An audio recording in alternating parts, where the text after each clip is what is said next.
Hi, I'm Rick Dior, and today's lesson is going to consist of something I like to play a lot and teach a lot, and that's what I call a drop two. So, in other words, I'm dropping that bass drum note on the second beat if you were in 4/4. So, if you count four, 1, 2, 3, 4.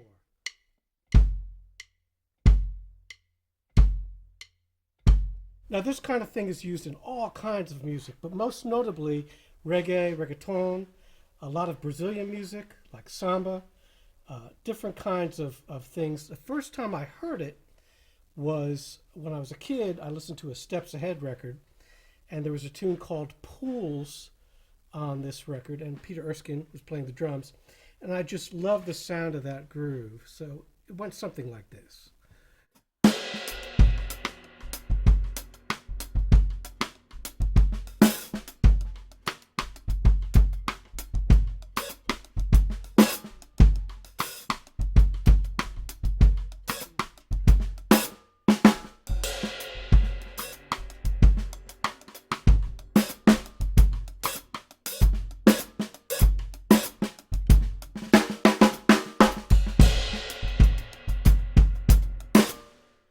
Anyway, that's a poor imitation.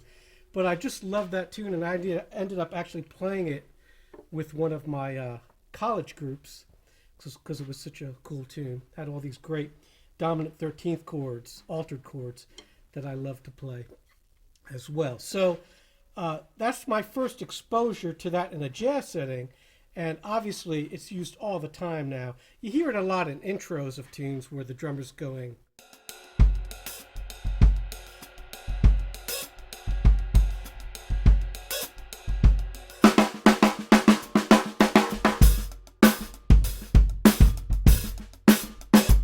And then it kicks into the groove there. So that's a really common thing too. It's also used in reggae, and it can be used straight or swung. So swung would sound like this.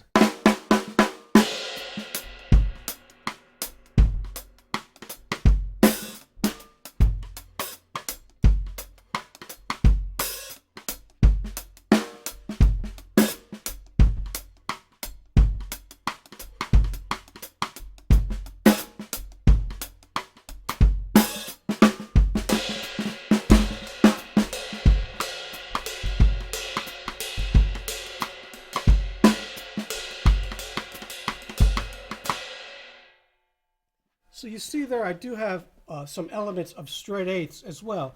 And that music, especially if you listen to Bob Marley, it's the most obvious example. Those guys would play straight reggae, like in I Shot the Sheriff. So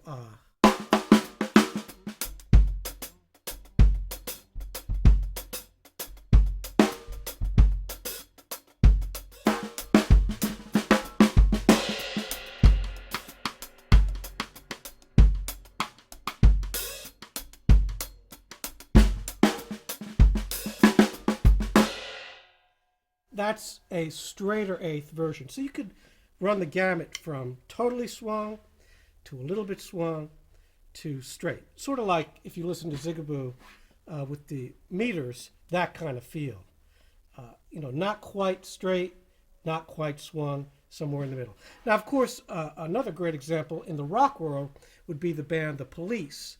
If you listen to the tune Walking on the Moon, that's a straight kind of version of that. And sometimes Stuart Copeland is doing four on the bass drum, and that's also a common thing you can do. So.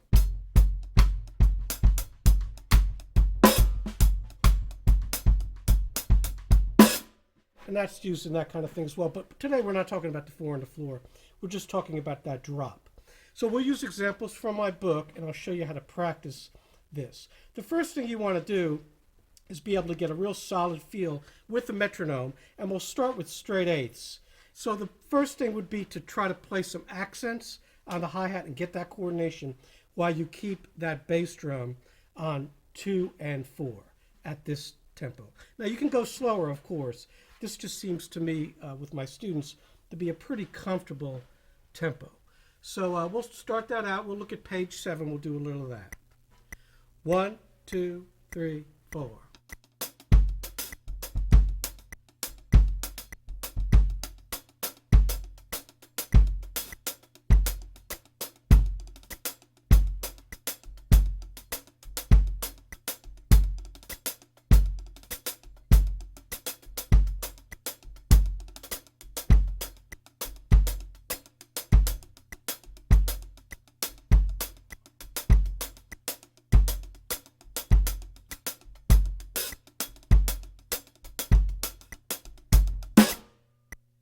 So you see there I'm playing the etude, the exercise.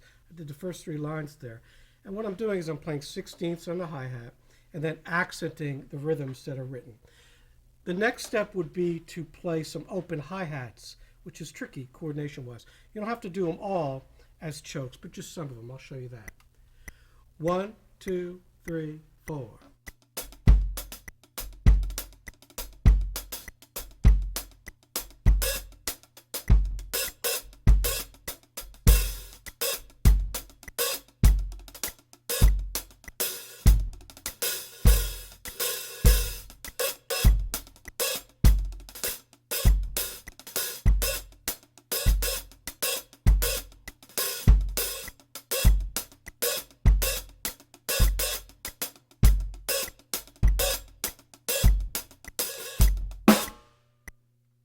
So again, I'm not doing every single one. I'm trying to do just a lot of the 16th notes, the ones with the left hand, and I use the shaft of the stick when I accent those and splash those.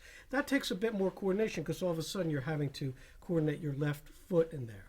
All right, and then we can try doing some ostinatos. So the one I like to teach and do myself is this backwards kind of swing rhythm, which is 1 and 2 and 3 and 4.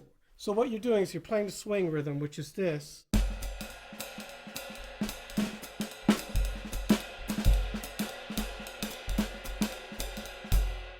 you're applying an accent to that on the second beat. So it sounds like this.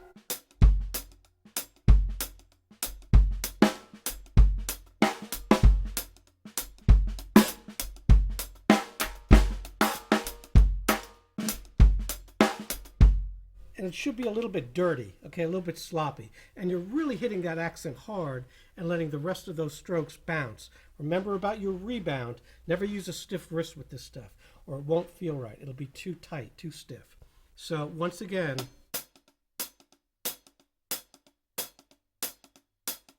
so try to follow that motion. And then we're going to do the drop on the bass drum like this.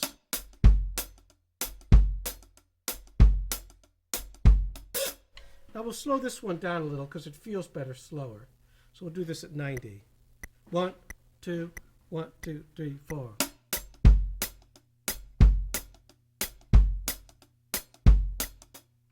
And then the left hand is going to play the rhythms. Pretty simple, right? We'll try that. 1, 2.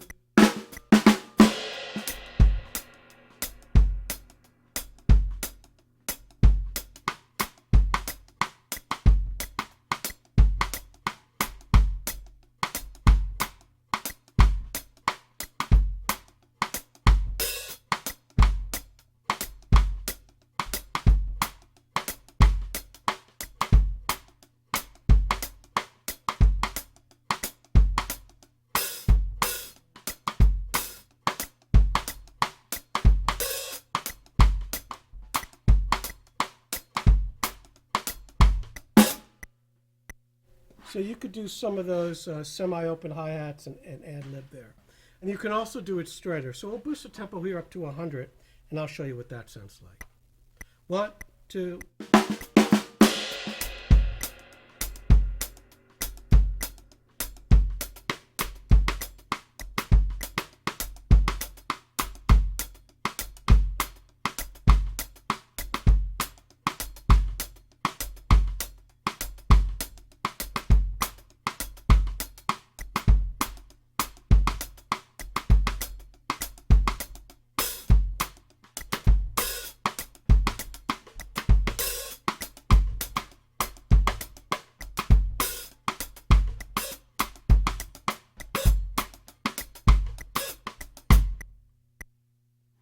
All right, so again, that accent's very heavy. You're relying on rebound. You're almost throwing that stick.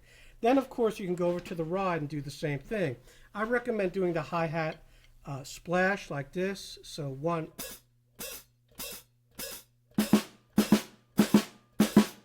So I'll show you what that sounds like. 1, 2.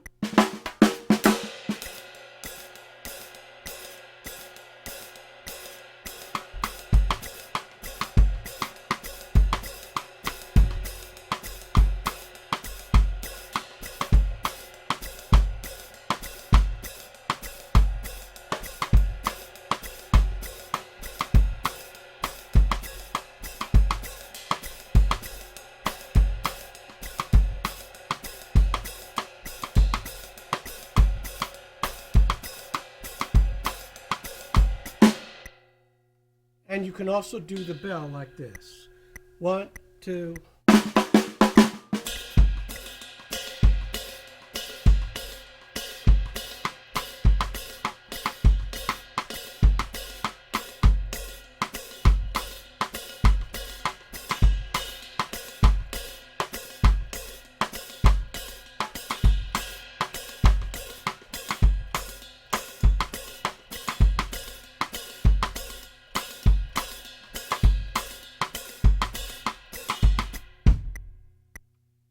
All right, so any kind of variation like that works really well. And that's obviously a bit more difficult coordination-wise. Then you can do a drop with 2 bass drum notes that sounds like this.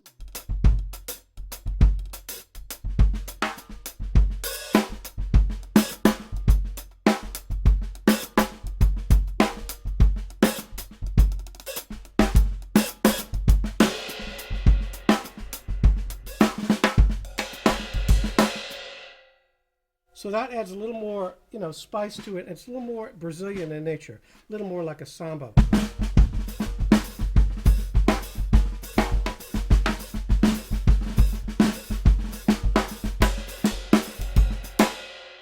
All right, kind of loose. So again, put the weight on that 2 and 4 on the bass drum.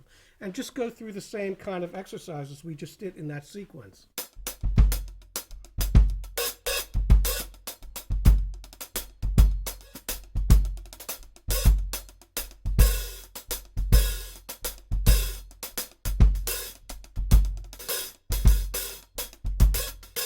All right, so that was just a little bit of open hi-hat, straight 8ths, but again, it has to have a little bit of swing to it. It should never, ever be mechanical.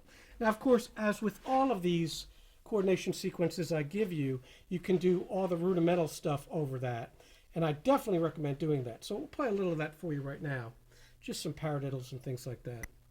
1, 2, 1, 2, 3, 4.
All right, so whatever you want to do, if you want to go full Buddy Rich on it, you can try doing that too. But a lot of it, again, related to the Brazilian kind of loping feel.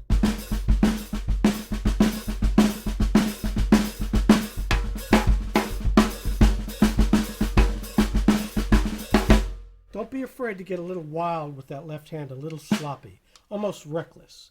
All right?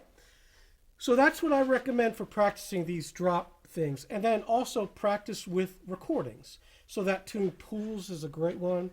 Once again, that's on a Steps Ahead record, or maybe back then they were just called Steps. Great band though, Mike Minieri, Michael Brecker, Eddie Gomez. I think Don Grolnick might have been playing piano, or it might have been Warren Bernhardt. I can't remember who's playing piano on that record. Maybe Elian Elias was. But anyway, great record. Check that out for sure. And then play with some Bob Marley. There's so many great things. Just get the Greatest Hits record and play off of that. And of course, if you want to go rock, you can play with the Police. That's some classic stuff, especially that second record. I think that's the one with Walking on the Moon on there. There's a few kind of reggae tunes on there. All right, so I hope this helps with working on that drop kind of thing. It's really, really effective and great for using for grooves or sort of introductions to tunes or even solos. So I'll just play a little for you and then we'll call it a day.